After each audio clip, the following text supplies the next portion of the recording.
সমগ্র বরাক উপত্যকা সহ বিভিন্ন এলাকার গুরুত্বপূর্ণ খবরের মধ্যে স্বাগতম। আজ হলো 12 জানুয়ারি 27 পৌষ সোমবার। আজকের প্রথম খবরটি হলো অসমের মুখ্যমন্ত্রী ডক্টর হিমন্ত বিশ্ব শর্মা জানিয়েছেন রাজ্যের প্রতিটি সমষ্টিতে 2000 থেকে 3000 করে অরুণোদয় প্রকল্পের অনুদানে অন্তর্ভুক্ত করার জন্য যে মহিলাদের অরুণোদয় প্রকল্পে অন্তর্ভুক্ত নেই তাহাদেরকে অরুণোদয় প্রকল্পে অন্তর্ভুক্ত করানোর জন্য রাজ্যের প্রত্যেক সমষ্টিতে 2 থেকে 3000 করে মহিলাদেরকে নতুনভাবে নেওয়া হবে অরুণোদয় প্রকল্পের অনুদানে। যে মহিলারা যোগ্য কিন্তু অরুণোদয় প্রকল্প থেকে বঞ্চিত সেই মহিলাদেরকে নেওয়া হবে। অসমের মুখ্যমন্ত্রী ডক্টর হিমন্ত বিশ্ব শর্মা এ ঘোষণা করেছেন রাজ্যের প্রত্যেকটি সমষ্টিতে 2 থেকে 3000 নতুনভাবে অরুণোদয় প্রকল্পে মহিলাদেরকে অন্তর্ভুক্ত করা হবে। যাহারা অরুণোদয় প্রকল্পের আওতায় নেই তাহাদেরকে অরুণোদয় প্রকল্পের আওতায় আনা হবে। প্রত্যেক যোগ্য হিতাধিকারীদের নথিপত্র দেখে দেখে তাহাদেরকে অরুণোদয় প্রকল্পের আওতায় অন্তর্ভুক্ত করানো হবে।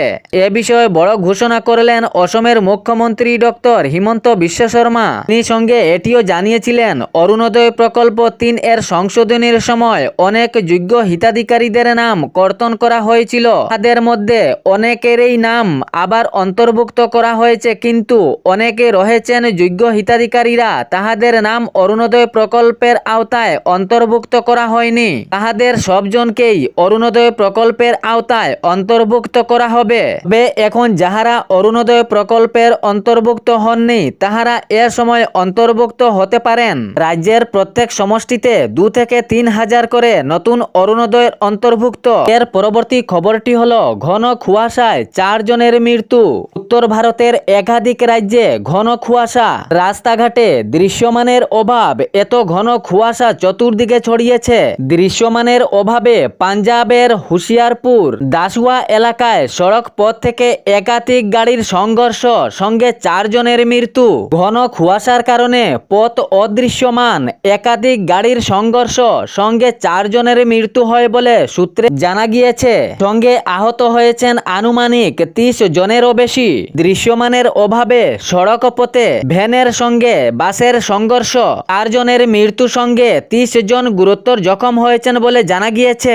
গোটা পাঞ্জাব ঠান্ডার কবলে, জায়গায় জায়গায় ঘন কুয়াশা। ঘন কুয়াশার কারণে চালকের অনেক অসুবিধা, গাড়ি চলাচলের জন্য অনেক অসুবিধা। সড়ক পথে চলাকালীন অবস্থায় একাধিক গাড়ির সংঘর্ষ। এ অবস্থায় আহত নিহত হচ্ছেন অনেকজন। অমৃতসরে সর্বনিম্ন 1.3 ডিগ্রি তাপমাত্রা, ছাড়া বাটিঙ্গায় 3.2 ডিগ্রি তাপমাত্রা, ফরিদকুটে 3.2 ডিগ্রি তাপমাত্রা, পাটিয়ালায় 4.4 ডিগ্রি তাপমাত্রা, গুরুদাসপুরে 3.1 ডিগ্রি তাপমাত্রা। এর পরবর্তী খবরটি হলো হাইলাকান্দির পৌরসভার হেড অ্যাসিস্ট্যান্ট শান্তনু দেবকে দুর্নীতির অভিযোগে সাময়িকভাবে বরখাস্ত করা হয়েছে। কর্তৃপক্ষের অনুমতি ছাড়া জেলা সদর না ছাড়ারও নির্দেশ দেওয়া হয়েছে। দুর্নীতির অভিযোগে চাকরি থেকে সাময়িক বরখাস্ত হাইলাকান্দি পৌরসভার হেড অ্যাসিস্ট্যান্ট শান্তনু দেব। কর্তৃপক্ষের অনুমতি ছাড়া জেলা সদর না ছাড়ারও নির্দেশ দেওয়া হয়েছে। এর পরবর্তী খবরটি হলো বরাক উপত্যকার হাইলাকান্দি জেলার দামচড়ায় যে 522 জনকে উচ্ছেদ অভিযানের নোটিশ দেওয়া হয়েছে, তাতে অনেক জনেই নোটিশ পেয়ে সেখান হতে চলে যাচ্ছেন। অনেক জনের কষ্টের পারাপারের সীমা নেই। এ বিষয়ে কাটলিচড়ার বিধায়ক সুজাম উদ্দিন লস্কর জানান নির্বাচন আসলেই উচ্ছেদ অভিযানের নোটিশ মুসলিমদেরকে দেখে দেখে দেওয়া হয়, জানালেন কাটলিচড়ার বিধায়ক সুজাম উদ্দিন লস্কর। সাংবাদিকদের সামনে তিনি জানিয়েছেন এ বিষয়ে তিনি গম্ভীর চিন্তায় রয়েছেন। এ বিষয়ে পূর্বে মুখ্যমন্ত্রীর কাছে আবদার করেছিলেন, কিন্তু কোনো কাজ হয়নি। উচ্ছেদ বন্ধ করার জন্য আবেদনও করা হয়েছিল, কিন্তু কোনো কাজ হয়নি। কাটলিচড়ার বিধায়ক সুজাম উদ্দিন লস্কর সাংবাদিকদের সামনে জানিয়েছেন